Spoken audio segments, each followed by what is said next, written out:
everyone, it's Emma. Today I just had a little video for you guys. I wanted to thank you for getting me to 100 subscribers, and to do that, I brought in a very special guest with me. Me! This is my brother. This is Will. He's my big brother. Here, scoot this way. There we go. He's also my pair of tie. Did you notice we said that in unison? Oh gosh. He reads books like me, so I thought I'd bring him in to help me celebrate 100 subscribers. Yay! Look at the camera, don't look at me. Oh, sorry. I'm gonna do like some bookish questions, and basically we're just gonna talk about books together, because that's what we do most of the time. Anyways, we're a little nervous because I have never filmed a video with anybody in the room, and Will has never filmed a video at all. Alright, first question. What are you currently reading right now? Right now, I'm reading The Dragonair by Cinda Williams-Chima, which is the third book in her Air Chronicles series, which is a series that I read a little bit of when I was younger, and I'm kind of catching up and finishing it as more of an adult. More of an adult. More of an adult, not entirely an adult. This one is kind of the conclusion to the story that's been told in the first two books, and there's two more in the series, but they're kind of not in the same kind of arc as the first three. So is it young adult or is it middle grade? I'd say it's young adult, I guess.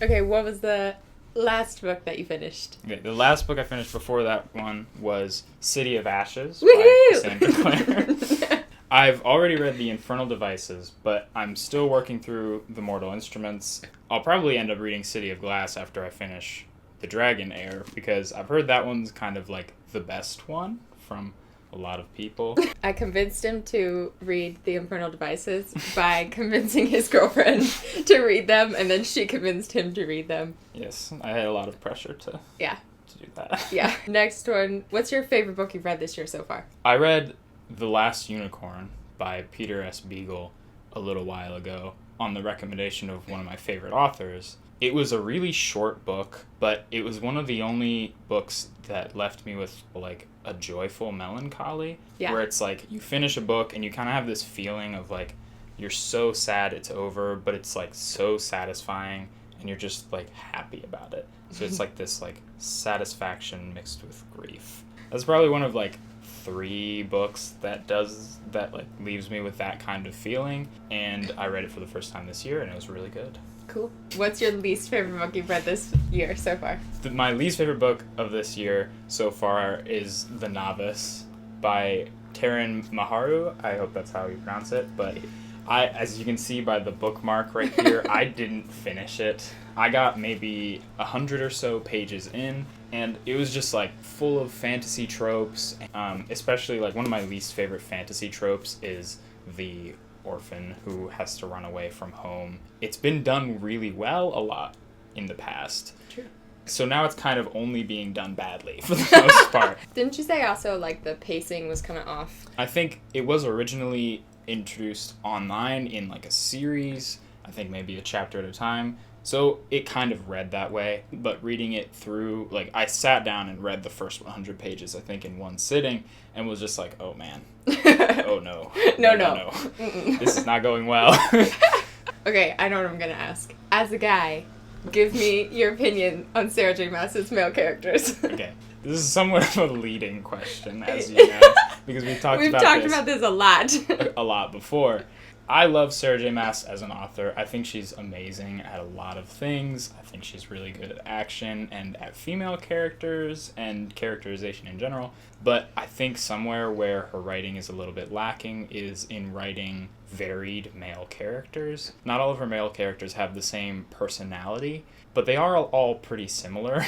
They tend to all focus on hardship the same way. Yeah. Her female characters don't do this. They all kind of deal with their problems in different ways, which is really realistic. Her male characters are all very stoic, and like when something bad happens, they kind of just like force themselves through it and like batter down the door so that they can continue on without issues. And that's just kind of not realistic to real life. Not all guys are like that. For you, like reading them, you don't really relate to any of the characters, right? Right. I would say, yeah, when I read Sara J. Maas, I never really relate to any of the male characters because I'm more of like an emotionally sensitive person and not very... Don't swoon. What? I'm talking to them.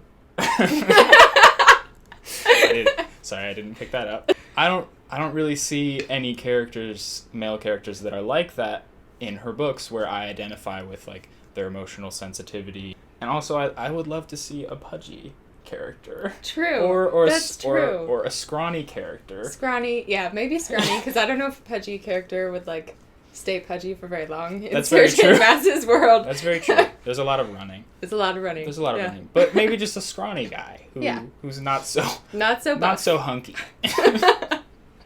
I think Sarah J. Maas, like, her female characters are so diverse, and they all have such different types of strength, especially in contrast to her male characters. I think I almost notice it more, because her female characters are so good. Like, they all are strong, but they're all strong in different ways. So I almost notice her lack of diverse male characters more because of that. Since Sarah J. Maas' characters are not the ones you relate to, what's a character that you, like, really relate to? This one's actually really easy and kind of ironic. I think the character I relate to the most is Will Herondale from The Infernal Devices. I mean, we share the same name, but we also have a lot of similarities in how he reacts to the situations around him. Like I said, like in Sarah J. Maas's books, they all deal with hardship by being very stoic. Yeah. But Will kind of responds a little bit more sensitively in that he is kind of hurt by what's happening and he like withdraws into himself. I really identify with that kind of tendency to be withdrawn and introverted. I think he's the one that I identify with, like, characteristically and a little bit personality. I don't know. You're not so like, I want to say outrageous, but that's not really a good description. I don't know. Flirty. Yeah, you're definitely not that flirty. That would be really annoying. Favorite, like, OTP, favorite ship. Okay. And why? Yeah. I don't have one OTP that's like, this is the ultimate ship. Yeah. But I do have several ships that I really like. I really like Adian and Lysandra. Yeah. From the Throne of Glass series. Henry and Charlotte from the Infernal Devices. Gideon and Sophie from the Infernal Devices. Yeah, they're adorable. They're pretty great. What are, like, your top 3, or maybe not top 3 because that's hard to narrow down, but, like, 3 of your favorite authors? I have to start off with Patrick Rothfuss. Yeah. He's definitely one of my all-time favorites. He wrote The Name of the Wind and Wise Man's Fear, and those are some of my all-time favorites for sure. He writes big fat fantasy novels, and they're just like beautifully crafted. His prose is like kind of unequaled right now in fantasy, definitely. Yeah. There's this scene that he like wrote about music and I cried. Yeah. That's how beautiful it was. Definitely Patrick Rothfuss. Probably a new one would be Sarah J. Maas. I don't connect with her male characters like we've addressed abundantly, but I think her writing is really great. I think her plots are amazing, just like how the series started off in one place and is now in just like a completely different place. Yeah. I love book series. I think it's cool. Yeah, I love book series that do that, where it starts off like pretty simple. It's like you got some problems and there are some things to address, and then by the end it's just like the apocalypse and like craziness just all the time. Those are good plots always. Also, he hasn't read the ACOTAR series, and I do think that the male characters are better in that series. I think they're a lot more diverse. Like Rhysand is a really interesting male character. Like one of my favorites probably. And I bet you would like those male characters better. What about like maybe a classic author? Oh yeah, I should definitely say. Another third favorite author of mine is Ernest Hemingway. This is one that we've argued about I don't like Ernest Hemingway. I love Ernest Hemingway. I studied American literature a lot in high school, and it's kind of what like drew me into classic literature in general and wanting to study literature in college. Ernest Hemingway's short stories and novels were part of what drew me into that. Mostly his novels. His short stories are admittedly really confusing. Yeah. And I have to admit, I've only read Ernest Hemingway's short stories, and I studied them in a writing class where none of us liked him. So that also, like, emphasized my dislike of him, and I've never actually read one of his novels. So although I don't like Ernest Hemingway, I, like, suspend that dislike a little bit because I haven't read his novels, and I feel like it's not fair. So he's probably, like, one of my all-time favorites. Definitely, I won't say definitely, probably my favorite classic author. Never say definitely. Yeah. No all-time favorites ever. No all-time favorites. That's not allowed. It changes all the time. What is your like favorite villain or anti-hero.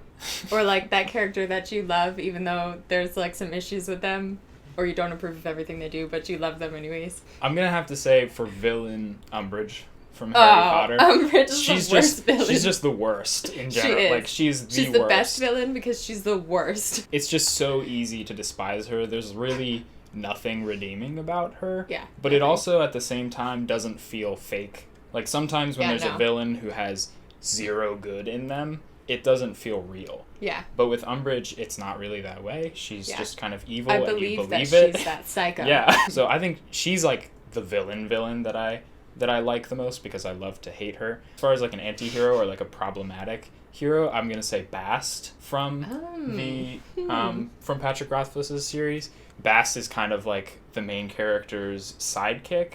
Apprentice. Or like apprentice, student kind of person. He's very mischievous. I don't want to get too much into it because that could spoil some things for people who haven't read it. But he's a great character. He's like really charming and interesting, but he's also very obviously like a troublemaker and kind of dangerous. Mm-hmm. I kind of hope Patrick Rothfuss does like a whole other series on Bast. I would love that. Favorite character? Yeah, I'm going to do 2 for this one. I'm going to say Max McDaniels, who I mentioned earlier in the Tapestry series. I like his character a lot because I read these books when I was younger. It was really interesting to watch Max go from the normal person that he starts off as to kind of a legend by the end of the books. He becomes like a totally different person. He becomes a lot more powerful. And it's another one of those series that starts off really simple but ends up really complicated. It's interesting to see him grapple with different kinds of grief he goes throughout the series, and also grapple with his rising strength. My second answer for this one is Jacob from the Peculiar Children series. Jacob. He's just kind of like, he's just kind of a really interesting, fun character, especially in the first book for me. Yeah. He's really snarky, and like the narration, because it's told in first person, is really enjoyable because it's first person and you get it from his snarky, kind of a little bit moody perspective. It's like Percy Jackson all over again, but a little bit more grown up. And that was one reason that I really enjoyed the Percy Jackson series. Yeah. When I read them, as they came out when I was younger, his snark probably influenced mine. Pretty sarcastic. Thanks to Percy Jackson. Thanks to Percy Jackson. Yeah. Last question. What's your favorite cover or like edition of a book? I bought an edition of Moby Dick this year, which is my favorite, and that's this one. It's so pretty. It's very pretty. Moby Dick is one of my favorite novels. It's very difficult to digest. Oh, that's cool. But yeah, I didn't have a copy of it right now, so I had to go buy a new one. I kind of lost my old one. It's really just so pretty. Awesome. This is something that we disagree with, but it has ruffled pages on the side. I love that. But the cover is just awesome, especially I think the back is really cool. I hate that because after I finish a book, I want to go back and like look at my favorite places. But when it's ruffled like this, it just opens to like the indents and you can't flip through the pages. And that's annoying.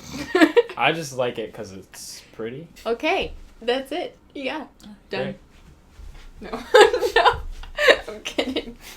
All right, that's all my questions. I just wanted to like make this fun video to celebrate 100 subscribers, and you're not subscribed to me, are you? I am. Oh, okay. The other day he told me he wasn't subscribed to me. Sorry. I was like the 97th or something like that. Yeah, that's all right. You watch all my videos anyways, so. I did watch them, I just didn't subscribe. Did I hold up my stack of books? Yeah, sure. I'll balance them on my head. I can do it. Oh man, I went for a run and my legs are sore. This is making my legs shake. Dang it. Yes. I guess not. I can hold them up though. Okay, well I can use that for the thumbnail. Okay, that's it for this video. Do you want to say bye? Bye. Good job. Thanks for 100 subscribers, you guys. It makes me really happy, and I really appreciate all of you guys who watch my videos and comment, and I don't know, I kind of started this out like not sure where it would go. The fact that I actually have 100 people who watch my videos is weird, but awesome. And I hope you enjoyed this video. Comment down below something about what we talked about. Please don't leave me like 100 comments talking about how handsome my brother is. I know, people have been telling me my whole life. I get it. I'm blushing a little bit. Bye. Bye.